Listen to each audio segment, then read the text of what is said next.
আমরা বাংলাদেশে বিগত 17 বছর ধরে বাংলাদেশে জগদ্দল পাথরের মতো ফ্যাসিবাদী শাসন জেঁকে বসেছিল, যেটা নিয়ে আমরা 17 বছর ধরেই বাংলাদেশ জাতীয়তাবাদী দল সহ অপরাপর যতগুলো দল, ফ্যাসিবাদী বিরোধী যে সকল দল ছিল,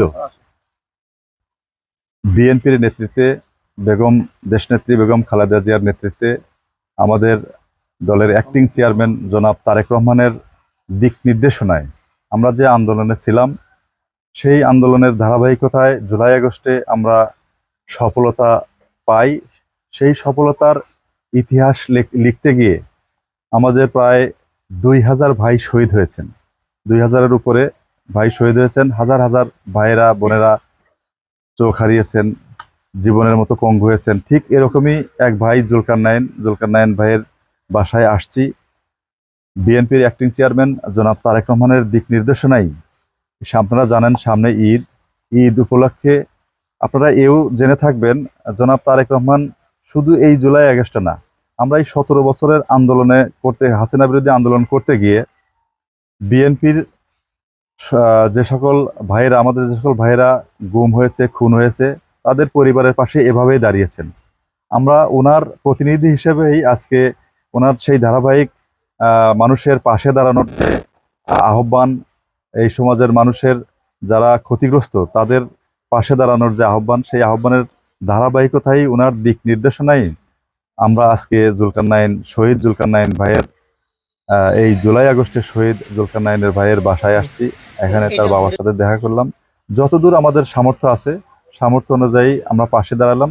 আর শুনে ভালো লাগলো যে যদিও এটা কেউই চায় না, তো জুলকারনাইনও এই জুলাই আগস্টের যে শহীদদের যে তালিকায় অন্তর্ভুক্ত হয়েছেন।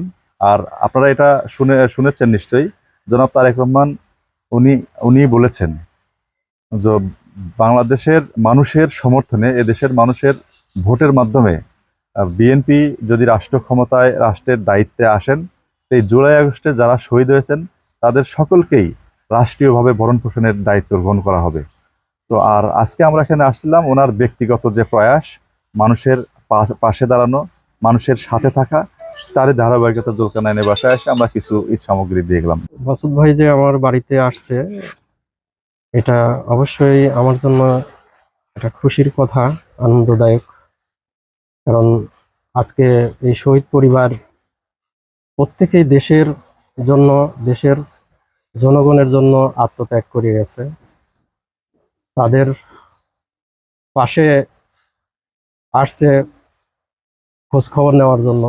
আমি এক্ষেত্রে আন্তরিকভাবে খুশি হয়েছে। আর আমার ছেলে জুলাই আন্দোলনের শুরু থেকেই ছিল। সর্বশেষ যেটা 5 তারিখের ঘটনা হয়, সেটা হলো ওর মায়ের কাছ থেকে অনুমতি নিয়ে বের হয়। আমি তখন নামাজ পড়তেছিলাম। তারপরেও আমি ছেলেকে বলছি যে বাবা, পরিস্থিতি কিন্তু আজকে এখনো ভালো না।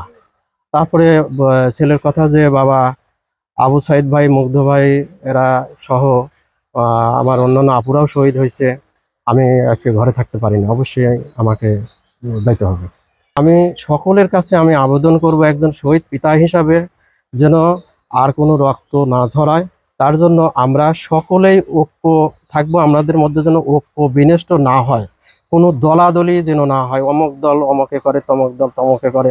আমার কাছে এটা না, আমার কথা হলে সবাই এই ফ্যাসিবাদীকে প্রতিহত করার জন্য সকলেই যেন একত্রিত হয়ে আমরা সকলেই কাজ করি।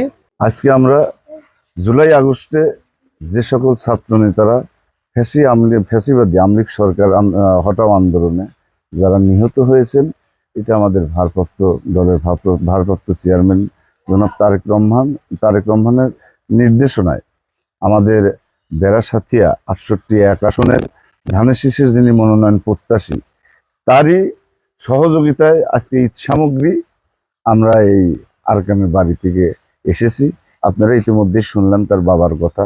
তার বাবার যে কথাটা, যেন এই এতগুলো 2000 ছাত্র শহীদের বিনিময়ে যে স্বাধীনতা বাংলাদেশে পুনরায় হয়েছে, এটা যিনি ধারাবাহিকভাবে এটা যিনি বজায় থাকে,